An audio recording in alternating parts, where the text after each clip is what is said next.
اللہ الرحمن الرحیم نحمدہ و نصلی علی رسول الکریم۔ ناظرین، اللہ جل شانہ آپ ہم سب کو دنیا آخرت کی خیر نصیب فرمائے۔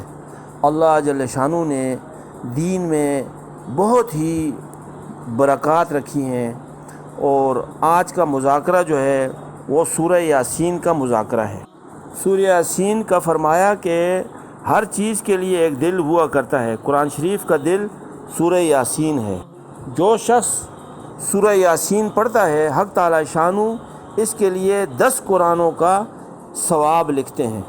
ایک حدیث میں آیا ہے کہ جو شخص سورہ یاسین کو صرف اللہ کی رضا کے واسطے پڑھے گا، اس کے پہلے سب گناہ معاف ہو جائیں گے۔ پس اس سورت کو اپنے مردوں پر پڑھا کرو۔ حضور صلی اللہ علیہ وسلم کا ارشاد ہے کہ میرا دل چاہتا ہے کہ سورہ یاسین میرے ہر امتی کے دل میں ہو۔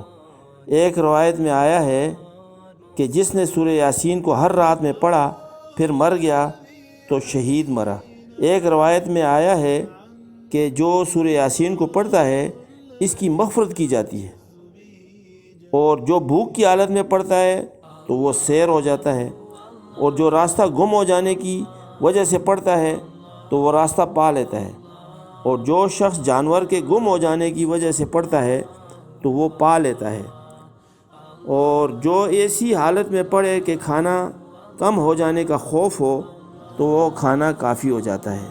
سورہ یاسین کے بہت فضائل ہیں، اللہ پاک ہمیں اس کا یقین نصیب فرما دے۔ اور اسی طرح جو ایسے شخص کے پاس پڑھے جو نزع میں ہو تو اس پر نزع میں آسانی ہوتی ہے۔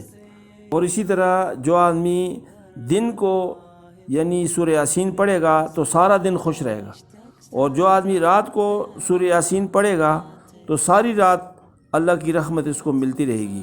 اسی طرح سورہ یاسین شروع دن میں پڑھ لی تو فرمایا سارا دن اس کے سارے کام اللہ پاک آسان کر دیں گے۔ اس لیے ہمیں یقین ہو کہ واقعی اللہ جل شانہ نے جو بھی برکات رکھی ہیں سورہ یاسین میں وہ انشاءاللہ ہمیں مل کے رہیں گی۔